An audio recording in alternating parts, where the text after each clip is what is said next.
வணக்கம். இன்னைக்கு நாம ரொம்ப புனிதமா நினைச்சுக்கிட்டு இருக்கிற பல புராணங்களும் இதிகாசங்களும் மக்களை பிரிக்க உருவாக்கப்பட்ட கட்டுக்கதைகள்னு உங்களுக்கு தெரியுமா?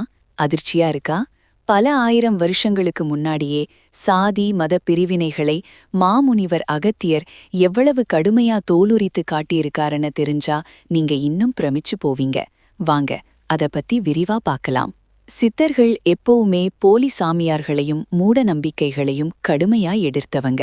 குறிப்பா சித்தர் அகத்தியர் மக்களை பிரிக்க உருவாக்கப்பட்ட வேதங்கள், ஆகமங்கள் மற்றும் இதிகாசங்களை மிக கடுமையாக விமர்சிக்கிறார். 4 வேதங்களும் சாத்திரங்களும் மனிதர்கள் தங்களின் பிழைப்புக்காகவும் மற்றவர்களை ஏமாற்றுவதற்காகவும் உருவாக்கிய போலி மார்க்கம் என்று அவர் கூறுகிறார். இந்த ஊரெல்லாம் பொய்யான வேதங்களை பாடி பிழைக்கும் இவர்கள் தெய்வ நிலையை ஒருபோதும் காணமாட்டார்கள் என்று தன் பாடலில் அகத்தியர் சாடுகிறார். அது மட்டுமில்ல, வியாசரை வைத்து சாதி பிரிவினைகளை உருவாக்கினார்கள் என்றும், ஈராமாயணம் மற்றும் மகாபாரதம் போன்ற கதைகளில் வரும் தேவர்கள், அரக்கர்கள் என்ற பிரிவுகள் அனைத்தும் மனிதர்களிடையே நிரந்தரமான பகையை உருவாக்குவதற்காக புனையப்பட்டவை என்றும் மிக தைரியமாக அகத்தியர் பதிவு செய்துள்ளார்.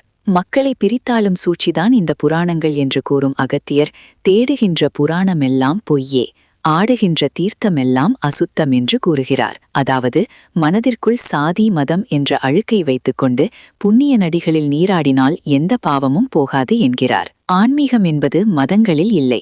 மனதிலிருந்து சாதி மதம் என்னும் மலத்தை, அழுக்கை நீக்கியவர்கள் மட்டுமே சித்தர்களின் பூரண அருளை பெற முடியும் என்பதே அகத்தியரின் ஆணித்தரமான கருத்தாகும்.